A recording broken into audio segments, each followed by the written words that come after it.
Yep, it's been a month now, and finally, as of this recording, I'll be giving you the lowdown and my review of the Pixel 4a. And for real, this phone has changed my minimum expectations of what and how a budget phone within this $300, $300 to $400, $400 price range should be. Let's go. Hi, Ben from Lover of Tech. If you enjoy videos like this, make sure you hit that like button, hit that subscribe button, hit that notification bell so you're part of Team TLS, the Tech Lover Squad, so you don't miss any future videos on the channel. Let's get some of the things out of the way first that I've not enjoyed that much with the Pixel 4a after the month I've had with it, because I'm just gonna be straight up, man. I've probably had more good experiences with it, not just because it's a perfect phone, and absolutely it's not got all the bells and whistles that you would want from a smartphone. Heck, we'll leave that agenda to the super expensive over $1,000, £1,000 phones on the scene, because that's not what the Pixel 4a is about. But whenever I use a phone, I always try to leave with an impression of it based on either a word or a phrase that best describes both the device and my experience with it. And honestly, confidence. Yes, confidence.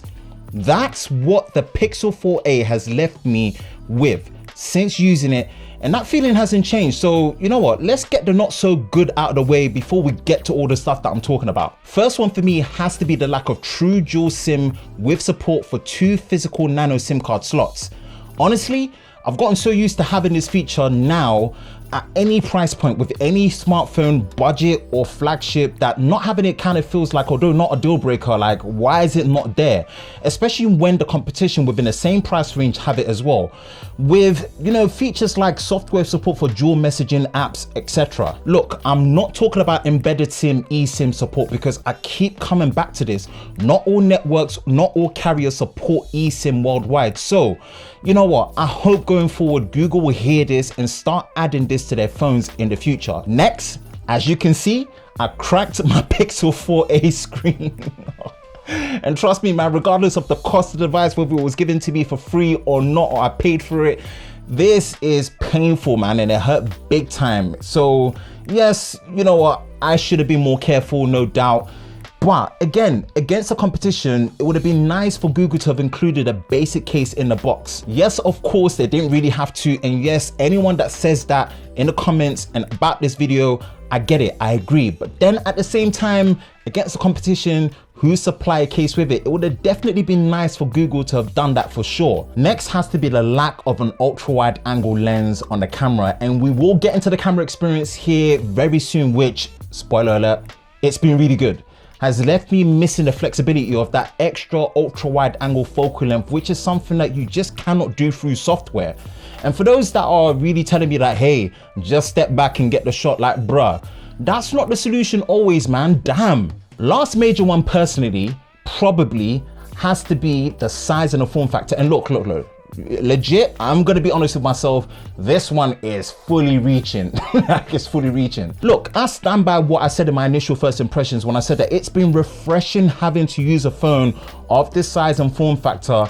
And look, it's basically the same size as the iPhone SE, but with basically all screen, a single hole punch selfie camera, and near enough all symmetrical borders and bezels, which it's just been a joy to use it. But I wish it was a little bit bigger, at somewhere between 6 to 6.2 inches at the same aspect ratio, especially since there isn't an XL model this time round.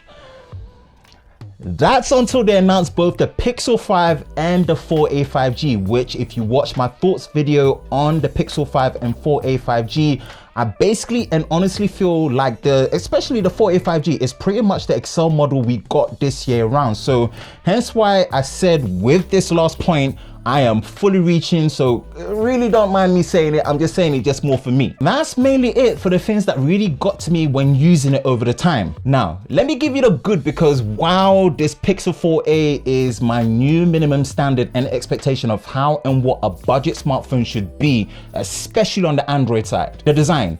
If you're going to use plastic or polycarbonate, which is, let's be honest, doesn't always get the best rap when it comes to not being premium and up there, this is how you do it and this is how you use it. Honestly, this matte finish always and still now surprises me how it makes the device feel more premium than it actually should. And you know, what really helps is definitely that unibody design for sure. Like honestly, seriously, well done Google, because this really does make you feel like you don't need a case, but don't be like me. Get a case. Next is the display, and you might think for someone like me that it's a high refresh rate, high resolution AMOLED screen snob. Yes, I said it, I'm calling myself that.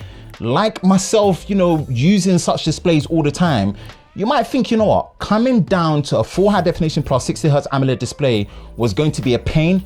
And no, it was not. Thank goodness Google went with an AMOLED display here, because for a while I was using an LCD 120Hz display on a budget device previously, and it really taught me a lesson. At this price point, I would give up high refresh rate for a good AMOLED display at 60Hz any day. The coating on the display makes it so nice to the touch. I have no idea what the touch response is on the display, but it's responsive and it's good. And I was worried that the display brightness was not gonna be that good and it was gonna be the main issue.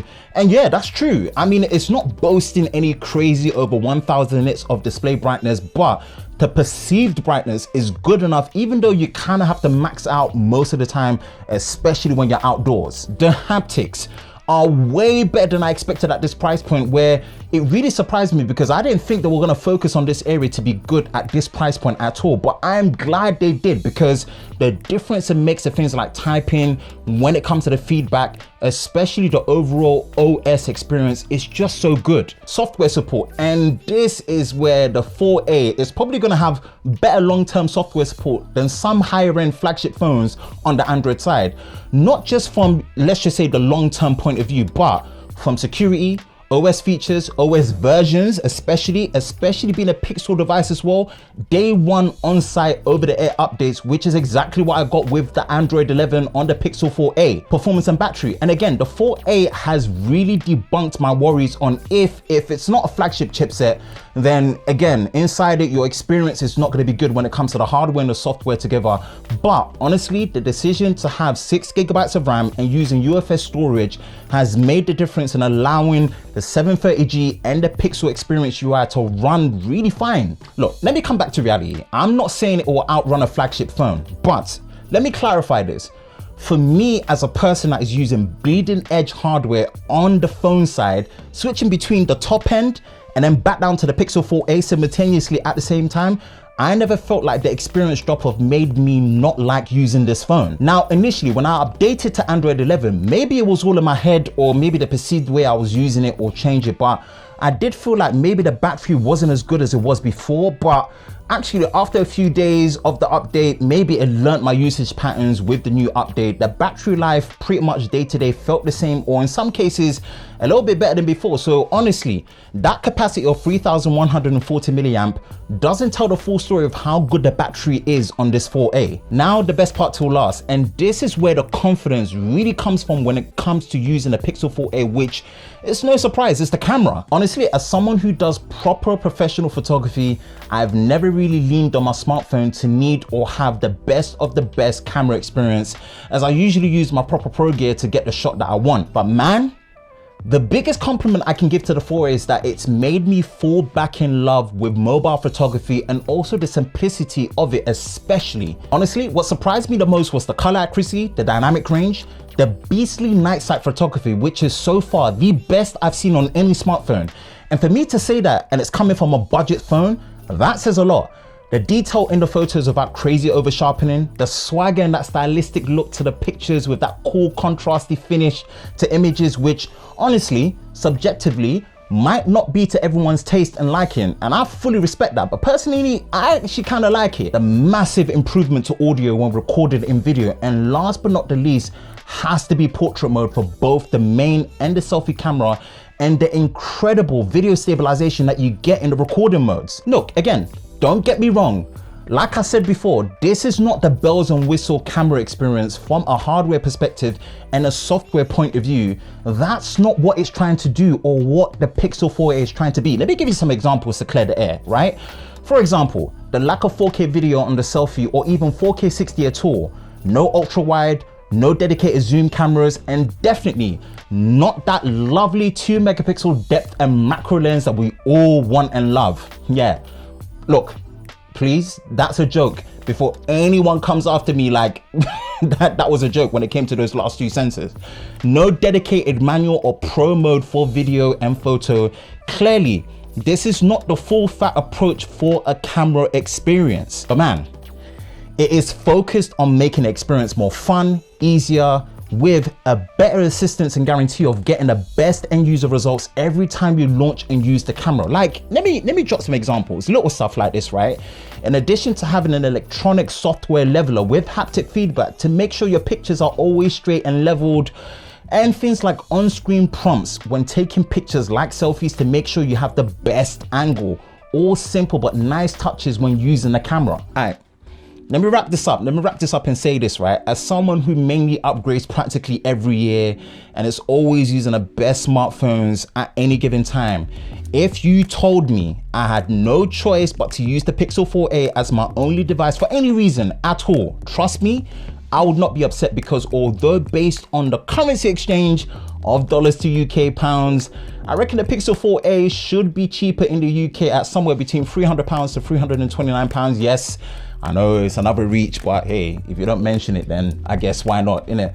But honestly, at £349 for all this is, low-key, this is probably one of my phones of the year for 2020 at any price point, let alone in the budget range. That's it. That is my Pixel 4a review. Let me know what you think in the comment section below. Who's using a Pixel 4a? Are you considering it?